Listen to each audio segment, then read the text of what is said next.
السلام علیکم ورحمۃ اللہ۔ امید کرتا ہوں آپ تمام تر طلباء اور دیکھنے والے بعافیت اور خیریت سے ہوں گے۔ ایک بار پھر آپ کی خدمت میں حاضر ہو رہے ہیں اور آج کے کلاس میں ہم 200 اہم کثیر الانتخابی سوالات ڈسکس کریں گے۔ جیسے آپ تمام تر طلباء کے علم میں ہے کہ فرسٹ ایئر اردو کا گیسٹ پیپر آپ سے شیئر کیا جا چکا ہے۔ پیپر پیٹرن آپ کو معلوم ہے کہ 20، 40 اور 40% کا مارجن ہے۔ تو آج پہلے سٹیپ کے لیے یعنی کہ 20 MCQs کے لیے کچھ اہم نکات آپ کے ساتھ میں شیئر کروں گا۔ تو سب سے پہلے MCQs کی جانب بڑھتے ہیں۔ ملکہ بلقیس کو ملکہ ڈیش بھی کہا جاتا ہے۔ یہ ایک پورا کا پورا سبق ہے جو آپ کے سفر نامے سے اخذ شدہ ہے۔ قمر علی عباسی صاحب کا لکھا ہوا ایک سفر نامہ ہے۔ سفر نامے کا نام ملکہ بلقیس کا محل ہے۔ اس میں ایک مکمل داستان بیان کی ہے قمر علی عباسی صاحب نے۔ تو ملکہ بلقیس کا ایک اور نام ملکہ سبا بھی ہے۔ آپ تمام تر طلباء کے یاد کرنے کے لیے تاکہ آپ کو تمام تر چیزیں بہت آسانی سے ازبر ہو جائے تو میں نے 4 آپشنز نہیں دیے بلکہ ایک ہی ایگزیکٹ آپشن جو بلینک میں آ سکتا ہے وہی میں نے آپ کے سامنے لکھا ہے تاکہ آپ تمام تر دیکھنے والوں کے لیے بھی آسانی ہو۔ So the second MCQs is here۔ قرآن پاک کے کس صورت میں ملکہ بلقیس اور سلیمان علیہ السلام کا واقعہ موجود ہے؟ سورہ نمل میں ملکہ بلقیس اور سلیمان علیہ السلام کا واقعہ موجود ہے۔ سبق ملکہ بلقیس کے مصنف قمر علی عباسی صاحب ہیں۔ قمر علی عباسی کب اور کہاں پیدا ہوئے؟ تو 1937 میں امروہہ میں پیدا ہوئے، ہندوستان کے ایک ضلع ہے وہاں پیدا ہوئے۔ قمر علی عباسی صاحب کے شاگرد کا نام غلام مصطفیٰ خان صاحب جنہوں نے اقبال اور پیام قرآن نامی کتاب لکھی، تو اس کتاب کے لکھنے کے بعد ان کو حسن کارکردگی کے اعزاز سے نوازا تھا ڈاکٹر غلام مصطفیٰ خان صاحب۔ اسی طریقے سے اگلا MCQs قمر علی عباسی کی مشہور تصنیف کون سی ہے؟ ان کی کئی تصانیف ہیں، سنگاپور کی سیر، قرطبہ، دیوار گر گئی، یہ سارے کے سارے سفر نامے ہیں۔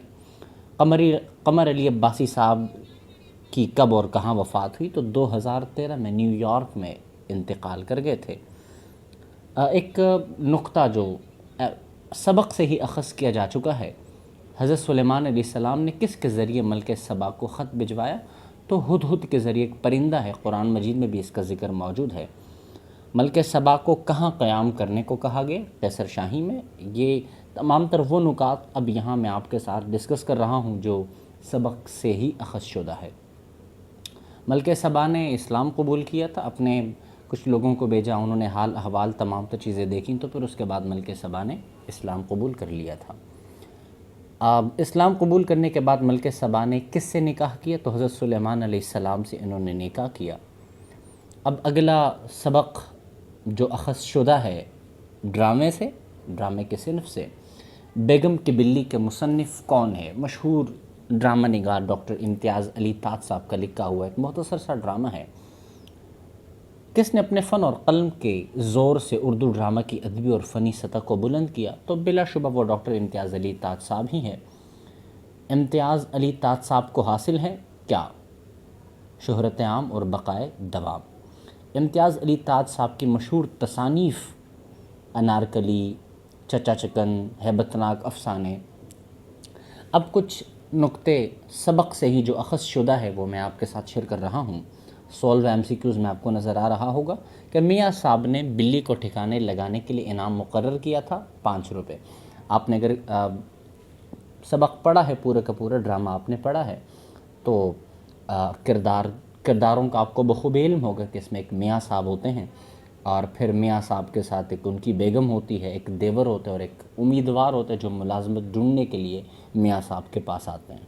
میاں صاحب نے بیگم کو خریداری کے لیے کتنے پیسے دے؟ چونکہ بلی کو ٹھکانے لگانے کے لیے میاں صاحب دربدر تھے تو انہوں نے امیدوار کو پیسے دیے 5 روپے، جبکہ امیدوار کو جو ہے وہ بیگم صاحبہ باہر ملی تھی۔ بیگم صاحبہ چونکہ رو رہی تھی تو میاں صاحب نے ان کو 10 روپے دیے تھے اور اوورال وہ 15 کے 15 روپے بالآخر امیدوار کو ملے اور امیدوار کو یہی نوکری بھی ملی۔ بیگم کی بلی اخذ شدہ ہے ڈاکٹر سید امتیاز علی تاج کے یک بابی ڈرامے سے. ان کی ایک مکمل کتاب ہے، انہی کتاب سے اخذ شدہ ڈرامہ ہے. اب ہم بڑھتے ہیں اس صنف کی طرف جو ایک افسانہ کہلاتا ہے. آب حیات کو سامنے رکھتے ہوئے کچھ ایم سی کیوز اب ہم ڈسکس کریں گے. غلام ربانی آگرو کے ساتھ انہوں نے سندھی شاعری میں شہرت حاصل کی. تو ڈاکٹر الیاس عشقی صاحب کا ذکر ہم کریں گے یہاں. سندھی شاعری میں ترجموں کا سلسلہ ان کی شاعری کے ترجمے سے شروع ہوتا ہے. تو ہم تمام تر لوگ جانتے ہیں شاہ عبداللطیف بٹائی کے بارے میں. آفاق صدیقی صاحب نے پیام لطیف یعنی کہ شاہ عبداللطیف بٹائی صاحب کے ایک نظم کا ترجمہ کیا ہے، تو وہ ترجمہ آپ کے سال اول کے اردو کے لازمی کتاب میں شامل ہے. اسی طریقے سے شاہ کے رسالے کا اولین منظوم ترجمہ یہاں کے مولوی ہدایت اللہ مرحوم نے اس زبان میں کیا، فارسی میں. اسی طریقے سے یہ سارے کے سارے ایم سی کیوز جو اس وقت ہم ڈسکس کر رہے ہیں، یہ سندھی شاعری کے تراجم ڈاکٹر الیاس عشقی صاحب کے مضمون سے اخذ شدہ ایم سی کیوز ہے. شاہ کے رسالے کا اولین منظوم ترجمہ یہاں کے مولوی ہدایت اللہ مرحوم نے اس زبان میں کیا، فارسی میں کیا تھا. اردو زبان میں شاہ کے کلام کے ترجمے پچھلے کتنے سالوں سے ہو رہا ہے؟ اب 35 برس سے یہ سلسلہ جاری ہے. شاہ عبداللطیف بٹائی، سچر سرمست، عبدالقادر بیدل اور شیخ ایاز نے سندھی ڈیش میں شہرت حاصل کی ترجمہ نگاری میں، جبکہ شاہ عبداللطیف بٹائی نے سندھی شاعری میں شہرت حاصل کی تھی. شاہ عبداللطیف بٹائی کے علاوہ اردو میں ان کے پورے کلام کا ترجمہ خاص لکھا گیا ہے. یہ بھی ایم سی کیوز اخذ شدہ ہے سندھی شاعری کے تراجم سے. تو شاہ محمد زمان لواری صاحب نے، یہ غالباً پہلے شخص ہے کہ جنہوں نے سندھی شعراء کے کلام کے منظوم کے ترجمے کا آغاز کیا. تو جی وہ آفاق صدیقی صاحب ہیں. انجمن ترقی اردو میں ترجمہ ڈیش کے نام سے شائع کیا گیا تھا، موج مہران کے نام سے. اور آپ تمام تر لوگ انجمن ترقی اردو کے بارے میں جانتے بھی ہیں کہ جو ڈاکٹر مولوی عبدالحق صاحب کی کاوشوں سے بنا تھا. اگر ہم بات کرتے ہیں اپنے گزشتہ ادوار کی، اسلاف کے زمانے کی بات کرتے ہیں، تو فارسی کے ساتھ یہ بھی ہماری علمی زبان تھی، عربی ہماری علمی زبان تھی. ایک مدت تک روزمرہ کے کاروبار اور معمولی کاموں کے لیے استعمال ہوتی رہی اردو زبان. یہ تمام تر نکات جو ابھی ہم ڈسکس کر رہے ہیں، یہ سندھی شاعری کے تراجم سے اخذ شدہ نکات ہیں. بڑھتے اگلے صفحے کی طرف. ملک میں تعلیم و تدریس کے معیار کو اعلیٰ کرنے کے لیے اس زبان میں تعلیم ہونی چاہیے. قومی زبان میں علمی زبان بڑی حد تک ڈیش زبان بھی کہلاتی ہے، اصلاحی زبان. اردو ادب کے لیے ڈیش اور ڈیش دو اہم ماخذ ہیں، فارسی اور عربی. ڈاکٹر ابواللیث صدیقی کی وفات اس سن میں کراچی میں ہوئی. تو ڈاکٹر ابواللیث صدیقی صاحب ایک مضمون نگار تھے اور انہوں نے ہمارے کتاب میں کچھ ذریعے تعلیم کے باب میں یہ مضمون انہوں نے لکھا ہے. تو انہی کے بارے میں اب ہم ڈسکس کریں گے. ستمبر 1994 کو انتقال کر گئے تھے. ایک انار اور صد بیمار کے مصنف ہے. ایک انار اور صد بیمار جیسے آپ تمام تر طلباء جانتے ہیں کہ وہ ایک نثری مزاح ہے، اور ابن انشا اس مزاح نگاری کے مصنف ہے. ابن انشا جن کا اصل نام شیر محمد خان تھا، کہاں پیدا ہوئے؟ پھلور جالندھر ہندوستان میں پیدا ہوئے. ابن انشا وفات پا گئے تھے لندن میں. ایک انار اور صد بیمار اس کتاب سے ماخوذ ہے، چونکہ ان کی مختلف کتابیں ہیں. چلتے ہو تو چین چلیے، اردو کی آخری کتاب خمار گندم، یہ ان کی لکھی ہوئی کتابیں ہیں. تو ایک انار اور صد بیمار خمار گندم سے اخذ شدہ ایک نثری مزاح ہے. ایک انار اور صد بیمار میں ان حالات کا بیان کیا گیا ہے، طبی حالات کا بیان اس میں موجود ہے. ایک انار اور صد بیمار میں ڈیش پر طنز کیا گیا ہے، عطائیوں پر یعنی کہ اناڑیوں پر. مصنف کی ڈائری کس چیز سے بری ہوئی تھی؟ ٹھوٹکوں سے. ایک انار اور صد بیمار یہ دراصل کہاوت ہے. ایک انار اور صد بیمار دراصل ایک مزاحیہ مضمون بھی ہے. ابن انشا کی مشہور کتاب کون سی ہے؟ تو جیسے میں نے ابھی آپ سے ذکر کیا کہ ان کی کئی کتابیں جو ہیں وہ مشہور ہوئی، جس میں خمار گندم، چلتے ہو تو چین چلیے، اردو کی آخری کتاب. تو ابن انشا کی سب سے مشہور کتاب اردو کی آخری کتاب ہے. اس سبق میں ایلوپیتھی سے کیا مراد ہے؟ ایلوپیتھی سے مراد انگریزی طریقے کا جو علاج ہے اس کو ہم ایلوپیتھک کہتے ہیں۔ ہومیوپیتھی کسے کہتے ہیں؟ علاج بالمثل کا طریقہ، اسے ہم ہومیوپیتھی کہتے ہیں۔ اس سبق میں عطائی سے کیا مراد ہے؟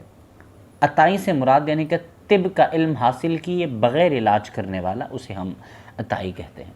سبق مجبوریاں کے مصنف ہیں ڈیش، جیسے کہ آپ تمام تر طلباء کے علم میں ہے کہ ایک اناروسط بیمار کی طرح سبق مجبوریاں بھی نثری مزاح سے اخذ شدہ ایک سبق ہے۔ شفیق الرحمان کی مشہور تصنیف کون سی ہے؟ حماقتیں ان کی مشہور تصنیف ہے۔ اکثر آپ سے سوال کیا جاتا ہے کہ ان کا مزاح عام لوگوں کی سمجھ میں نہیں آتا، بہت فصاحت و بلاغت کے ساتھ لکھتے تھے، تو بلا شبہ وہ شفیق الرحمان صاحب ہی ہیں کہ جن کا مزاح عام لوگوں کی سمجھ سے بالاتر ہے۔ اگر ایک دن میں ایک کمرہ 2 آدمی بنا سکتے ہیں تو وہی کمرہ 1 گھنٹے میں بنا سکتے ہیں کتنے لوگ؟ 240 آدمی۔ یہ چونکہ سبق مجبوریاں سے اخذ شدہ ایک نکتہ ہے جس میں وہ بتاتے ہیں کہ جی ایک کمرہ 2 آدمی بنا سکتے ہیں ایک دن میں، تو پھر وہ حساب لگاتے ہیں کہ جی اتنے گھنٹوں میں اتنے لوگ بنا سکتے ہیں، اور پھر بالآخر بات جب سیکنڈ تک پہنچتے کہ جی آپ جو ہے وہ 1000 لوگ لگا دو تو منٹوں کے حساب سے جو ہے وہ کمرہ بن جائے گا۔ اب خامخواہ کی لڑائی کے مصنف کا نام ہے شوکت تانوی، ابھی تھوڑی دیر پہلے آپ سے ڈسکس کیا۔ شوکت تانوی صاحب کی پیدائش فروری 1904 میں ہوئی۔ شوکت تانوی صاحب انتقال کر گئے تھے مئی 1963 میں۔ ہم 57 پوائنٹ کی طرف بڑھ رہے ہیں۔ انہیں اردو کا پہلا افسانہ نگار مانا جاتا ہے۔ منشی پریم چند اور منشی پریم چند زیور کا ڈبہ انہی کے مصنف ہیں۔ منشی پریم چند کا اصل نام دھنپت رائے ہے۔ منشی پریم چند کا پہلا افسانہ انمول رتن ہے۔ جس کتاب میں انمول رتن چھپا اس کتاب کا نام کیا ہے؟ سوز وطن۔ سوز وطن کا سنِ اشاعت 1907۔ زیور کا ڈبہ اس کتاب سے ماخوذ ہے۔ پریم چند کے نمائندہ افسانے۔ سبق زیور کا ڈبہ مرکزی کردار کون ہے؟ آپ تمام تر طلباء جانتے ہیں کہ اس زیور کے ڈبے میں کئی کردار ہیں۔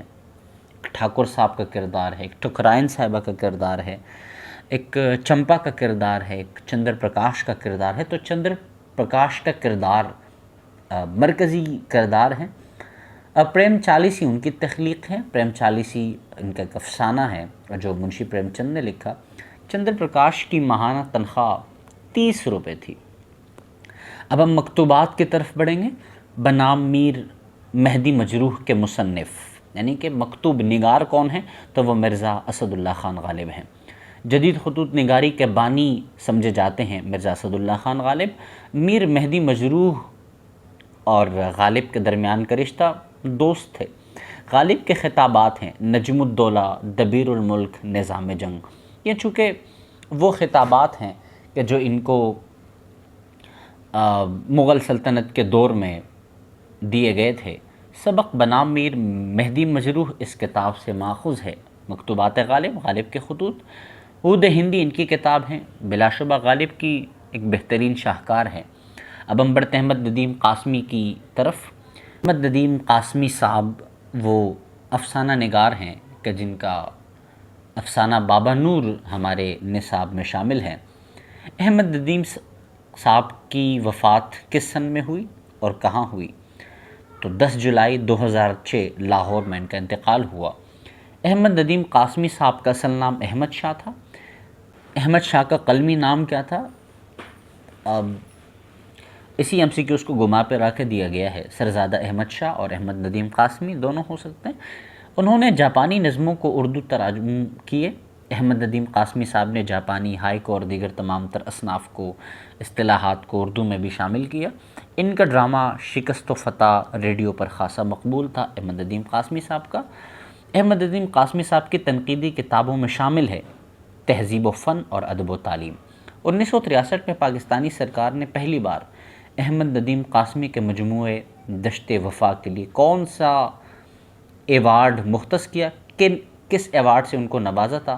جی تو وہ آدم جی ایوارڈ تھا کہ جس سے احمد ندیم قاسمی صاحب کے شعری مجموعے دشت و وفا کے لیے نامزد کیا گیا تھا۔ دوسری بار انہیں کس شعری مجموعے پر آدم جی ایوارڈ سے نوازا گیا؟ مجید 1976 میں دوسرا مجموعہ جو جب شائع ہوا تو ان کو مجید نامی ایوارڈ سے نوازا گیا تھا۔ احمد ندیم قاسمی صاحب نے تقریباً کتنے افسانے مجموعے اردو ادب کو دیے؟ 17 افسانوی مجموعے انہوں نے اردو ادب کو دیے۔ سبق بابا نور احمد ندیم قاسمی صاحب کی کس کتاب سے ماخوذ ہے؟ بازار حیات سے۔ ڈاک کا منشی کس شہر کے بارے میں لوگوں سے بات کر رہا تھا؟ شہر کراچی کے بارے میں۔ بابا نور کا بیٹا کہاں بم گولے کا شکار ہو چکا تھا؟ برما میں۔ ترانتی کے کیا معنی ہے؟ آری کی طرح کی چیز جس سے گھاس وغیرہ کاٹتے ہیں۔ مداری کے کیا معنی ہے؟ یعنی کہ بازیگر، تماشا دکھانے والا۔ چوپال ان کا مشہور افسانہ ہے، احمد شاہ کا یعنی کہ احمد ندیم قاسمی صاحب کا۔ کملانا سے مراد معنی بتانی ہے آپ نے، مرجانا، رونق نہ رہنا، سوکھنا، غمگین ہونا۔ اب ہم بڑھتے ہیں اگلے سبق کی جانب، میدان جنگ، جو کہ ایک ڈرامہ ہے اور آغا حشر کاشمیری صاحب نے لکھا ہے۔ جس طرح ہم نے گزشتہ کلاس میں بھی ڈسکس کیا کہ ڈاکٹر امتیاز علی تھاٹ صاحب نے ان کو اردو ڈرامہ نگاری کے شیکسپیئر کا لقب دیا تھا۔ سبق میدان جنگ کس کی تصنیف، کس تصنیف سے اخذ شدہ ہے، کس کتاب سے اخذ شدہ ہے؟ تو جی رستم و سہراب نامی کتاب سے اخذ شدہ ہے۔ سبق میدان جنگ کے مصنف آغا حشر کاشمیری صاحب ہیں۔ سبق میدان جنگ ادب کے کون سی صنف سے تعلق رکھتا ہے؟ جی ڈرامہ نگاری سے۔ سبق میدان جنگ رستم و سہراب کے کس باب سے لیا گیا ہے؟ تیسرے باب سے، اور یہ بھی یاد رکھیں کہ چھٹے منظر سے، چھٹے سین سے لیا گیا ہے۔ آغا حشر کاشمیری کی وفات کب ہوئی؟ 27 اپریل 1935 کو۔ آغا حشر کاشمیری کی جائے پیدائش امرتسر بنارس۔ آغا حشر کاشمیری کی مقبول تصنیف رستم و سہراب ہی ہے۔ آغا حشر کاشمیری اردو ادب کے ایک مایہ ناز ڈرامہ نگار ہیں۔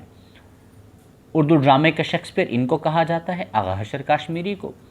سجدہ ہائے نیاز سے کیا مطلب ہے؟ وہ سجدہ جس میں عاجزی اور محبت ہو یا کوئی خواہش ہو۔ رستم اور سہراب کا آپس میں رشتہ کیا تھا؟ باپ اور بیٹے کا۔ تو بھائی اسی ایم سی کیوز کے ساتھ ہمارے 100 ایم سی کیوز پورے ہو گئے اور اب ہم 101 نمبر ایم سی کیوز کی طرف بڑھ رہے ہیں۔ ڈرامہ میدان جنگ میں موجود خاص کردار کہاں سے تعلق رکھتے تھے؟ ایران سے۔ سہراب نے مرنے سے پہلے جی تو اسی ایم سی کیوز کے ساتھ ہمارے 100 ایم سی کیوز مکمل ہو گئے اور اب ہم 101 نمبر ایم سی کیوز کو ڈسکس کریں گے۔ ڈرامہ میدان جنگ میں موجود خاص کردار کہاں سے تعلق رکھتے تھے؟ آبویسلی ایران سے۔ سہراب نے مرنے سے پہلے کس سے کلام کیا؟ اپنے باپ رستم سے، مگر اس کو معلوم نہ تھا کہ جس سے میں لڑ رہا ہوں یہی رستم ہے، یہی میرا باپ ہے۔ سبق آب حیات ان افسانوں کے مجموعے سے لیا گیا ہے اور اس کے مصنف کون ہیں؟ غلام ربانی آگرو۔ اور یہ سارا کا سارا افسانہ سندھی زبان میں ہے جس کا ترجمہ ناہید اختر سومرو صاحبہ نے کیا۔ آفتاب حسن کی شہرت کس وجہ سے ہے؟ سائنسی مضامین کی وجہ سے۔ پبلک سکولنگ سسٹم کے بانی آفتاب حسن صاحب ہیں۔ آفتاب حسن کو کس نام سے جانا جاتا ہے؟ میجر آفتاب حسن کے نام سے ان کو جانا جاتا ہے۔ آفتاب حسن کی مشہور تصانیف کون سی ہے؟ تو ان میں سے سب سے مشہور تصنیف جو ہے وہ سائنس ہمارے لیے ہے۔ اور اب ہم کچھ ان نکات کو پڑھیں گے جو مضامین کے پیراگراف سے لیے گئے ہیں۔ زمین کے خزانوں میں کون سی ایسی شے ہے جس کا بدلنا مشکل ہے؟ پیٹرولیم۔ پیٹرولیم سے جب تمام آسانی سے بخارات میں تبدیل ہو جانے والے اجزاء نکل جاتے ہیں تو ایک گاڑی سی شے بن جاتی ہے۔ اس کو کیا کہتے ہیں؟ اس کو قیر کہتے ہیں یا اس کو پچ کہتے ہیں۔ کس نے صقلیہ میں معدنی تیل کا ذکر کیا ہے؟ پلین۔ جدید دنیا دراصل ڈیش کی دنیا ہے، مشین کی دنیا ہے۔ زمین کے بہت سے ایسے حصے ہیں جو بڑی سخت ڈیش سے بنے ہوئے ہیں، آتش فشانی چٹانوں سے۔ زبان کے ہر پل میں ایک نیا مزہ ہے۔ آزادی شبان کا زیور ہے۔ مولانا الطاف حسین حالی نے تنقید نگاری پر کام کیا اور اس میں مہارت بھی حاصل کی۔ الطاف حسین حالی نثر میں سر سید احمد خان کے شاگرد ہیں۔ مولانا الطاف حسین حالی نے 3 سوانح نگاریاں لکھی، اور جس میں سے ایک یادگار غالب، حیات جاوید نمایاں ہیں۔ مولانا الطاف حسین حالی کا انتقال پانی پت میں ہوا۔ رہے نام اللہ کا چونکہ ایک نظم ہے، اور جس میں نذیر اکبر آبادی صاحب نے اللہ رب العزت کی تمام تر نعمتوں کا ذکر کیا۔ نذیر اکبر آبادی کی پیدائش کب اور کہاں ہوئی؟ تو 1735 میں دہلی میں ہوئی۔ نذیر اکبر آبادی کی وفات کب اور کہاں ہوئی؟ 1830 میں، اور ہندوستان کے شہر آگرہ میں۔ گردش ایام سے مراد ہے کیا؟ مصیبت۔ خواجہ میر درد کی پیدائش 1721 میں ہوئی۔ خواجہ میر درد کی وفات 1885 میں ہوئی۔ غزل میں مسند عزت کا مفہوم سے مراد اعلیٰ درجہ ہے۔ شیخ و برہمن سے مراد مسلم اور غیر مسلم۔ اردو شاعری میں تصوف کا امام میر درد کو کہا جاتا ہے۔ صوفیانہ شاعری میں بابائے آدم میر درد کو کہا جاتا ہے۔ لفظ قاصد کا مطلب پیغام پہنچانا، پیغام لے جانے والا۔ میر تقی میر کب پیدا ہوئے؟ 1723 میں۔ ان کی جائے پیدائش آگرہ ہے۔ میر تقی میر کی وفات 1710 میں ہوتی ہے۔ اردو شعراء میں انہیں خدائے سخن کے نام سے جانا جاتا ہے، میر تقی میر۔ سرتاج الشعراء بھی ان کا لقب ہے۔ شہنشاہ غزل بھی انہیں کہا جاتا ہے۔ شاعر غم کے لقب سے بھی میر تقی میر کو یاد کیا جاتا ہے، جبکہ میر تقی میر کا اصل نام میر محمد تقی ہے۔ شکستوں سے مراد ٹوٹ پوٹ کے ہیں۔ فکر پریشاں سے مراد پریشان فکر۔ رشک حور سے مراد یعنی کہ حور جس پر رشک کرے۔ اب ہم بڑھتے ہیں داستاں تیاری میں باغ کی۔ اس کے شاعر ہیں میر حسن۔